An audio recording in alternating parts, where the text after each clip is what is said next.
Et je me suis penchée sur les livres, les unes, les titres de documentaires sur vous. Et c'est souvent Rachida Dati, l'insubmersible, la conquête du pouvoir, la conquête à tout prix, une femme politique indestructible. Pourquoi on vous a collé cette image ? Vous avez aussi Rachida Dati, la courtisane, l'intrigante, la sulfureuse. Tous ces qualificatifs n'ont jamais été attribués à une femme politique. Jamais. Le vocabulaire qui est employé avec moi, y compris dans les interviews, n'est absolument pas le même qu'avec d'autres femmes politiques ou d'autres responsables politiques. Et je trouve que parfois, on s'est autorisé des attitudes et des comportements avec moi qu'on ne faisait pas avec d'autres. Alors après, on vous dit, oui, vous êtes agressive, vous êtes dans la surréaction. Non, je veux qu'on me respecte, c'est tout. Donc si vous me respectez, traitez-moi comme les autres. Je ne demande pas un traitement de faveur.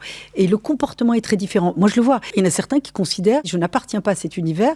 Et donc, on me parle différemment, ou on me parle avec soit une petite hauteur, soit une distance. C'est une réalité. Certains hommes ou femmes politiques, c'est plus de l'invective, c'est de l'insulte et de l'outrance. Mais on s'autorise. Et à un moment donné, il faut dire, là, non. Voilà. Pourquoi plus qu'avec vous, qu'avec une autre ou un autre ? Parce que je pense que pendant très longtemps, les journalistes, de plus en plus, considèrent que cet espace-là est réservé à quelques-uns avec des critères, avec des cases que vous cochez ou pas.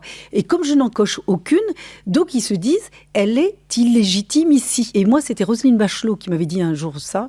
Elle me dit, Rachida, il te vire pas, il t'écœure pour que tu partes de toi-même. Et quand tu pars, après, tu as la belle horizon funèbre. C'est exactement ça. Ils essayent de vous écœurer. Retrouvez Conversation avant la fin du monde sur toutes les plateformes de podcast.